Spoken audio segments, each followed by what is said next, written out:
Here we go, Week 9, our six-pack of picks for our favorite games on the Week 9 slate. We're going to preview Eagles, Texans, Thursday Night Football as well. Some news with a Bradley Chubb extension, some weirdness with Brandon Cooks post-trade deadline, and looks like Cam Akers maybe making good with the Los Angeles Rams. All that and more coming up on today's Peacock and Williamson. NFL analyst Brian Peacock and former NFL scout Matt Williamson bring you expert NFL analysis every day in less than 30 minutes. Get an inside look into the NFL on the field and in the front office. With elite breakdowns, next-level analysis, and in-depth information only for the real NFL fans. This is Peacock and Williamson, and it starts now. Welcome to the Peacock and Williamson NFL Show. Brian Peacock alongside Matt Williamson. Thanks for making us your first listen here on the Locked On Podcast Network, your team every day. Today's episode of P&W is presented by PrizePicks. PrizePicks is daily fantasy made easy. Pick 2 to 5 players. If they score more or less than their PrizePicks projection, you can win up to 10 times your money. First-time users can receive a 100% instant deposit match up to $100 with promo code Locked On. That's PrizePicks.com, promo code Locked On. All right, we've got a bunch of games here to get to on this episode. Thanks again for making us your first listen on the Locked On Podcast Network, your team every day. And let's start, Matt, with the Miami Dolphins at the Chicago Bears. This is not a powerhouse matchup, but there is some news involving the Dolphins now that they've made the big move and the big trade and traded their first-round pick for Bradley Chubb from the Denver Broncos. Now they have re-upped the edge rusher. And I guess the thought process is, look, we don't have first-round picks to draft edge rushers because we lost one of them for shenanigans and we traded the other one away for an edge rusher. So I guess the way to do this thing is to just keep this guy long-term, and Bradley Chubb joining the $100 million club. Yeah, I mean, big contract, big payday, or big, expense in terms of draft picks, as you mentioned. I think he makes them a much better football team. Like the Eagles just traded for Quinn. Do they need Quinn? No. But throw in another pass rusher when in doubt. And I love that approach for contending teams. I worry, though, from a Dolphins perspective, do they think they're better than they are? You know what I mean? Like, are we Bradley Chubb away from knocking off the Bills and Chiefs and, Eagles and those type of teams? I have my reservations about that. And I also have my reservations of just in a nutshell, I'm not saying he's a bad acquisition, but is he truly a tier 1 edge player? Is he worth that contract? Is he worth everything they gave up? Cap space, money, draft picks. He's not Khalil Mack going from the Raiders to the Bears, who happen to be playing this game to me, at that stage of his career. And most of these moves where you give up picks and money usually don't work out great. I'm not saying he's a bad player. I'm not saying it's a bad move. You even said before we hit record, make the deal now because the cost of doing business is going to skyrocket and keep skyrocketing. So I get it all. I'm not being critical. I just wonder if he's worth it. Yeah, if Chubb goes on a tear, he's going to be that much more expensive. Salary cap going up. We saw what happened last offseason with wide receivers, and the $100 million club is going to grow by a lot in the NFL, and maybe that's sort of skewing where we're thinking of Bradley Chubb. Because I agree with you. This debate comes up a lot with the Hall of Fame, right? The Hall of Fame and then the Hall of Very Good. It's like, okay, this is this level of edge rusher, and Bradley Chubb's sort of the Hall of Very Good of current edge rushers. He's not in the Khalil He's Mack not Bosa or, right. Tier. He's not in, one of those tiers of defensive linemen. Injuries on top of it too worry you a little bit. So we'll see what the structure of the contract is, how many guarantees are built in. But he's a really good player and he's going to help them now for sure. But you mentioned Robert Quinn. You look at both those moves in a vacuum. The Eagles got a hell of a lot better deal for Robert Quinn than who might give the same impact as Bradley Chubb does down the stretch for their respective teams. Right. And Quinn had 18 and a half sacks last year. I know he's older than Chubb, but he's had a better career. He might be the better player right now. I will say, I think this is Chubb's best year as a pro. And like, if you go to ESPN's, they have the win rates and things like that for pass rushers. He's really high. He's like 3rd or 4th. And that looks that shows up on tape on a great Denver defense. I just wouldn't be as excited to invest in him as a tier 1 guy. I have my doubts about him being a tier 1 guy. And it's their second first rounder in a row that they've done that with. They did the same thing with Tyreek Hill. You pay a lot for him, and then you pay the salary on top of it with a new contract. So interesting. That's the strategy for the Miami Dolphins going forward, where they have Bradley Chubb away from maybe winning it all this year. They're a really good football team. They're favored by 5 on the road at the Chicago Bears. I love how chippy the Bears are. They're in sell mode at the deadline. And Justin Fields and Luke Getsy kind of figuring the things out on offense, which you really like. They got themselves a wide receiver. That's going to help a lot, I think, for Justin Fields, even if it was an overpay. A couple of teams that were busy at the deadline. I don't know if Claypool's going to be able to get in there and make an impact yet this week. I'm sure he'll be on the field at some point. But Dolphins on the road, favored by 5. I'm going to lay the points. I mean, I think the Dolphins are clearly a tier or two over the Bears. No question about it. I just think that even with Roquan and Quinn, that this offense that Miami throws at you presents a lot of problems. And now I take their 2 best defensive players out of the equation and have to throw somebody else in. I don't think that's a great situation for Chicago. I don't think Fields can keep up with the Miami offense. He takes a lot of sacks. Miami's going to rush the quarterback well. Yeah. I think Fields and these guys are coming along fine, but this is an overmatch to me. Yeah, when the Dolphins throw that, exotic look or the zero blitz at you, can Justin Fields make that decision quickly and facilitate a playmaker? And do they have the playmakers to take advantage of that against the Dolphins? I don't like it, and I'm giving up the points as well in this one. Yeah, 5 doesn't seem like enough to me. I think this should be 7-ish.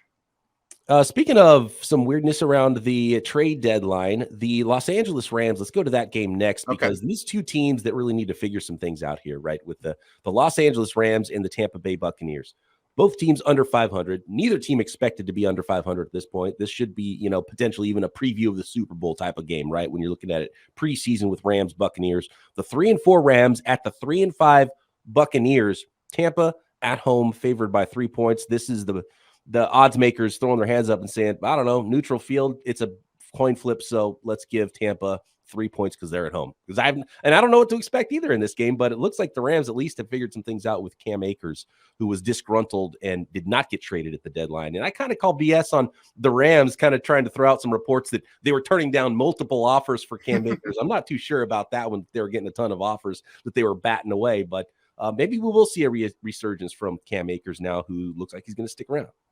I'm calling BS on that too, because my hunch is the Rams wanted McCaffrey or Hunt or some big time back. We know they're aggressive. We've heard the rumors of them shopping picks for Burns. Like, I bet they wanted to make a splash deal at the deadline and it didn't work out, or people were asking too much, or Hunt's background or whatever it was, they decided not to. So then you throw out the rumors, kind of like you suggested.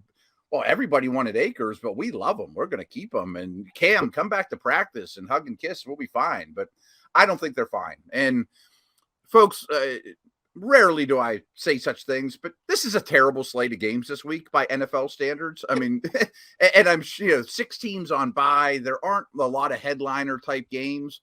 So I'm sure when they made the schedule, they said Rams Bucs is going to be one of the best games of the year. It's almost a loser leave towns match. I mean, these 2 teams are in bad situation. I don't think the Rams offense is going to be any better. Kupp's not 100%. I know the Bucs lost Shaq Barrett. That's huge, but I still think they control the line of scrimmage. I'm going to lay the points. I'm going to take the home team here. I think Tampa's in a little bit better spot than the Rams, but neither is in a good spot.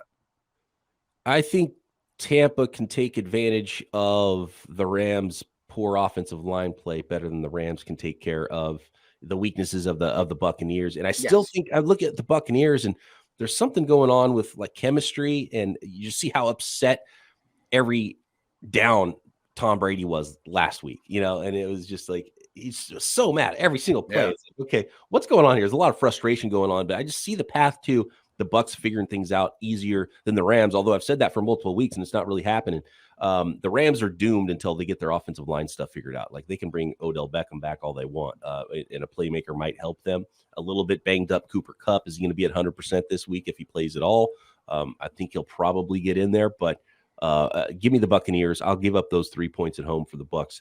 But really, you nailed it with the schedule in the NFL right now. Like, who's even good in the NFL? Right. There's 3 teams that we know for sure, and the rest of them's like, any given game, one team could beat the other. So maybe it's upset special week. Who knows? Could be. And maybe we find a lot out this week. True contenders like a Dolphins, really show their stripes, or winner of this game wins big. And you say, okay, maybe they're back. But when I say the Rams offense is struggling, I mean, if you pull up EPA, they're right next to the Texans as the worst offense in the league. Like that, I know the line's bad, but that's, below the line, man. Right. We'll get to those Texans later that have a primetime matchup Thursday night with the Philadelphia Eagles. We've got Titans Chiefs, one of the few matchups that have a couple of teams that are over 500, a couple of first place teams facing off in prime time, which is the marquee matchup of this weekend. It looks like we got Bills and Jets, which is the other game that has a couple of teams that are vying for. I mean, the Jets are vying for a top spot in the playoff race in the AFC. So I love seeing that. And of course, Thursday Night Football preview next. Whether you're looking to pop the question, maybe have a milestone to celebrate, or want to let your love sparkle, Blue Nile can help you make your celebrations even more memorable. This is the original online jeweler. Blue Nile offers the largest selection of independently graded diamonds and pieces priced significantly below traditional retailers. Blue Nile's helped millions of couples create their perfect engagement ring. They can help you as well. Easy online tools to let you choose the diamond shape, size, clarity, setting style. Then Blue Nile's bench jewelers get to work and help you handcraft her perfect one-of-a-kind engagement ring. Maybe you just need to find a piece for that special person in your life. You're not looking for an engagement ring necessarily. Maybe you want to buy something for mom. Blue Nile can help you out, and they have 24/7 experts on hand, available via phone or chat to help you find that perfect gift at every budget. So make your moment sparkle with Blue Nile. Go to BlueNile.com and use code LOCKEDON to save $50 on a purchase of $500 or more. That's Blue Nile, BlueNile.com. Promo code LOCKEDON to save $50 on your purchase of $500 or more. BlueNile.com, code LOCKEDON. Thanks again, everybody, for making Peacock and Williamson your first listen today. For your second listen today, check out Locked On Sports Today. From the games that matter the most to the biggest stories in sports, go beyond the scoreboard and behind the scenes with the local experts and insights only Locked On can provide. Locked On Sports Today, available on this app, YouTube, and wherever you get your podcasts. All right, Matt, moving on to some other games here in our six-pack, and I can't even believe I hadn't used the sounder yet. Oh, there you go. Six-pack of picks for week number 9. We're going to learn some things about a few teams, I think, on the schedule. How about those Chargers and Falcons? The Falcons making their play for the top spot in the AFC South. Are they going to run away with the division? The team we thought maybe was going to be picking number 1 in the NFL draft before the season.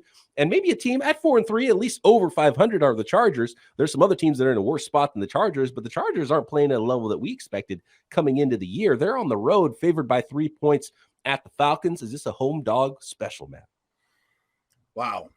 So if we rewind, 9 weeks, and Williamson's preseason power ranks, I mean, this would be like 4 versus 32.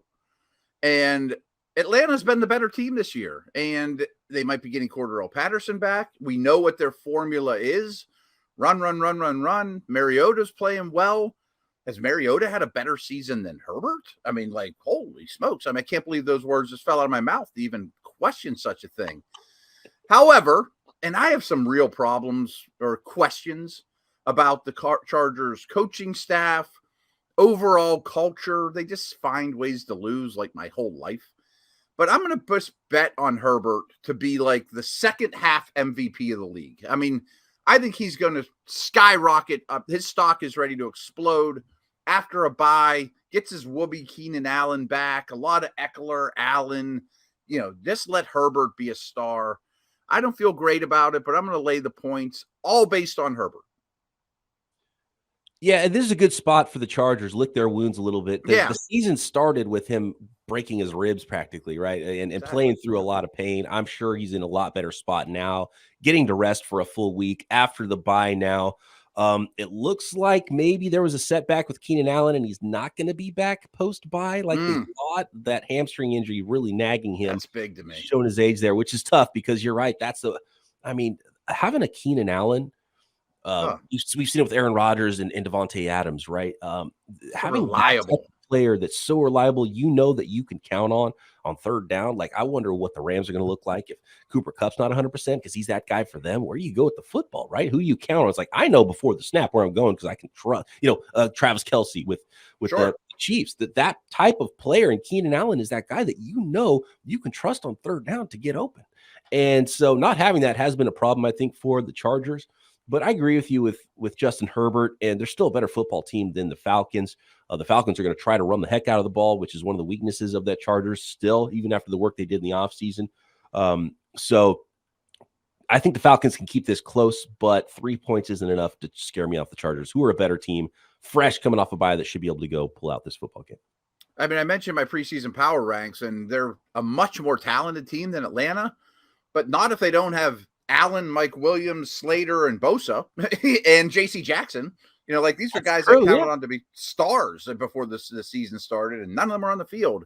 I'm going to stick with my pick. I don't feel great about it, but Atlanta might run for 275 in this game, and Mariota might throw 5 passes.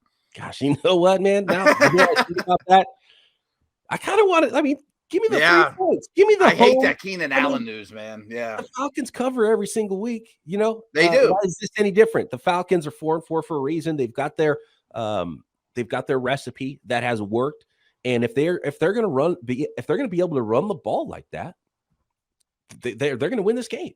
So let's go upset special. I'm going to flip. Let's go Falcons. Give me the 3 points. Give me the Falcons at home to upset those Chargers. I could absolutely see it. I'm trying to look it up now because I assume the Chargers are really low on the against the spread. Actually, they're 4-3. I figured everyone would overrate them, but you're right. Atlanta's great against the spread. They're 6-2. So I'm switching. I'm going with Atlanta here. The more physical football team. Yes, let's go. Maybe the points at home. Yeah. And look, and so much. I think we're right a lot, Matt. But we're also wrong a lot, and everybody who prognosticates the NFL basically is wrong a lot because the league is so crazy and it's chaos. And this year feels like even more, a lot of parity in the league. And if you just take away the preconceived notions of these teams coming into the year, and the only evidence you'll look at was what they've done through 8 weeks of the 2022 NFL season, I don't know if the Falcons would even be underdogs in this game. That's what I'm saying. Why are we giving Atlanta points? They're better. Especially with all the injuries. The injuries are bad. Yeah. Cross-country road trip. Yeah, give me the Falcons. I am switching. I'm waffling on that one. I will say, if Herbert's right, and he's closer to that guy that's 100% healthy that we thought he was going to be coming into the year, which was on the steps of the echelon of the Allens and the Mahomes in the NFL. I think that's coming. Yeah, that's the rising tide lifts all boats kind of thing. But we got to see that still. Yeah. And Keenan Allen would sure help. 1 o'clock game in Atlanta, cross country. Chargers are going to screw this up. We got to move on. But did the Chargers miss an opportunity to add somebody on offense? Yeah. I mean, it wouldn't shock me if they're next year's first round pick. They won't get Jalen Waddle, but somebody that can run a 4.3. You know what I mean? Yeah. Mm-hmm. Someone you can move around post Keenan Allen era. Yeah. I mean, just a speed guy, or maybe Allen's replacement in waiting, the slot reliable guy, but they're not real fast on offense. And, for Herbert's big arm, I'd like to see them get a burner. The Buffalo Bills at the New York Jets. Here we go. And look, for a team that's 5-3 at home, the New York Jets are 12.5-point underdogs to the Buffalo Bills coming in. And I think the Bills are the scariest team in the NFL. I think they are and should be, and are probably on most people's 1.1 of their power rankings right now in the NFL for good reason. But the Jets are a pretty good football team themselves at 5-3 here. 12.5 is a lot of points on the road. It's not a long trip for the Bills to go to New Jersey to face those Jets. What do you think about this game? I really do like the Jets defense. I like how this team is being built. I hate the way that Zach Wilson's playing. I think he throws 4 picks in this game. He's pirouetting back there and doing unnecessary movement and just chucking and ducking. And I think he's a disaster against an exceptional defense that I think gets Tre'Davious White back. Oh, by the way, they haven't had their best corner. I think they blow him out by 20. I mean, I just think that's who Buffalo and the Eagles are at this point. They just blow everybody out. The line is big, and I wouldn't want to put my money on it, but if I had to bet, I would bet on the Bills easily and potentially even a blowout for the Bills. This is one of those home dog games where I just want to see. I think Garrett Wilson, Elijah Moore, not getting traded at the deadline. Just what's going on some things there? out on offense. Like we saw what it looked like earlier in the season too with Joe Flacco. Like Zach Wilson doesn't have to do that much. He just has to not be terrible. Right. But it sure helped that they had like Breece Hall and, it's different when you're throwing screen passes to Breece Hall and he takes it 80, That's true. And why you're not using Elijah Moore. Like, I just don't understand what's going on with that part. I just want to see Garrett Wilson get like 12 targets a game. That's really what I want to see the rest of the way for the Jets. That could happen. It's really hard not to bet on the Bills here. And it's one of those lines where, even with the Jets at 5-3, they're going to cause problems and they're too powerhouse on offense. So yeah, you know what? Yeah, just got to give up the points. Let's give up the points. Buffalo Bills here. Yeah, I have a hard time betting against them no matter what the line is. They're that team right now, man. They are absolutely scary. Probably the second and third most scary teams in the NFL coming up next. We've got the Titans at Chiefs, and Thursday night football, the Philadelphia Eagles traveling to Houston to face the Texans. BetOnline.net is your number one source for betting football and the start of this new NBA basketball season. Find all the latest player developments, team matchups, news, podcasts, in-depth analysis on every single game. If you're going to go to BetOnline and wager on some of these games, you might as well go to BetOnline early before you wager and get informed and make sure you have the best information before you lay down your cash on some bets. And as always, BetOnline remains your continued source for sports wagering information with live betting and up-to-the-minute scores for every sport out there. Of course, tons of NFL weekly lines every single week, tons of prop bets, tons of futures, Super Bowl, next coach to get fired, coach of the year, rookies of the year, all of that going on at BetOnline. Major League Baseball World Series bets. If you had a bet on it, I don't know if there was a no-hitter prop, but you might have won some really big money on long odds there at BetOnline after that last World Series game. MMA, boxing, golf, you name it, you've got it at BetOnline. Get over to the website today or use your mobile device to learn more. BetOnline, where the game starts. We've got the Tennessee Titans at 5-2 at the 5-2 Kansas City Chiefs. But again, like that Bills and Jets line, 12.5 is the line here. Yeah, come on, disrespect of those Tennessee Titans at 5-2, first place, running away with the AFC South. 12.5 points, man. Yeah, I'm sure. Again, when the schedule makers put this, the slate together, this is the Sunday nighter, number one seed in the AFC in Kansas City. This is going to be epic, and it really isn't. But Tennessee's winning. They what 5 in a row? I mean, on the back of Henry. We don't know if we're going to see Tannehill or Willis. So if I get Willis, I'm taking the Chiefs, but I'm going to take the 12.5 here on the back of Henry and Vrabel. I think that's a good defense. I think that Henry is ridiculous, and they probably will be able to stay with that formula at least for 3 quarters or so. I think they stick within 12.5, but really don't have any chance to win this game. I'm going to go the other way. I know there was a couple of hiccups with the Chiefs earlier on in the season, but when I saw them pre-bye a couple of weeks ago against the 49ers, it was wild how quickly they can put up points. And we're talking about a defense that's pretty darn good in the 49ers defense.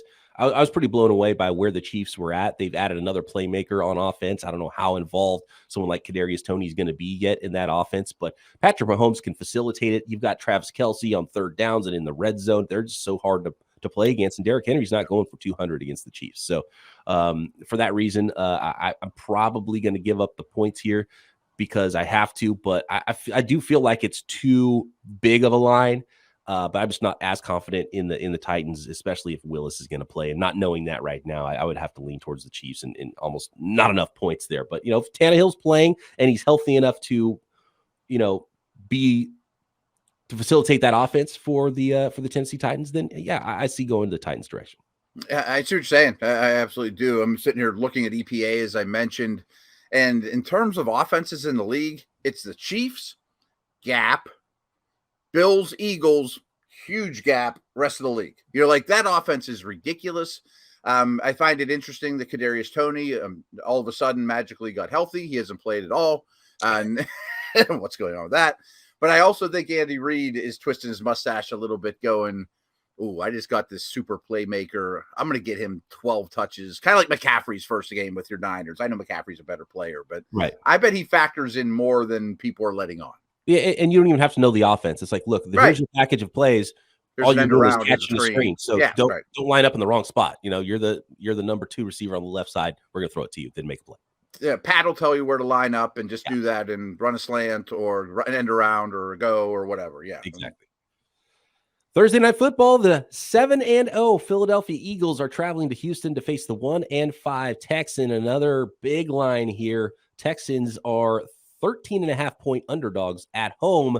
Here's a big test, though, for the Eagles. This is like lock it up, home team Thursday night. This is so difficult to go on the road, short weeks, Thursday night to go play. But, I mean, such a great schedule for the Eagles that in that sort of a very difficult game, they do get the worst team in the league with the Houston Texans. Yep. This is my case study, because I always say I hate Thursday night football, teams that levels the playing field. But this is the second or first best team in the league against the distant 32nd. I never want to put money on the way team Thursday night. And I'm still going to take Philly. I mean, I did so much work on this team to prepare for Steelers Philly, and I can't really find weaknesses. I mean, anywhere you look, and then they blow out the Steelers. They basically rest everybody in the fourth quarter too, so they're not as beat up as usual for a short trip. The Texans defense is abysmal. Can't stop the run at all. I think Philly rolls them, but if they don't, I think it's going to be another, this Thursday Night Football is a lesser product. I mean, with the way the Texans are playing too, and Lovie Smith's defense, like teams know how to defeat that defense. Teams know how to play against it. So the Texans aren't winning with X's and O's. They're not winning with the Jimmies and Joes, right? Nope. And one of their better players, Brandon Cooks, I think was upset about not getting traded either. Did you see? Sure seems that way. Did you see the tweet he put out there, which was just almost bizarre levels of I don't even know what he was talking about. It might not even have been football related, but I'm pretty sure it was right after the deadline and it was football related. His contract was a big reason, I think, why Brandon Cooks wasn't able to be traded, and it sounds like he wanted to be. So he's not playing tonight and he's healthy. Right. So his on the injury report, it says, I think wrist/personal. So not expected to be there and play. I don't know. I don't know the path for the Texans to win this game.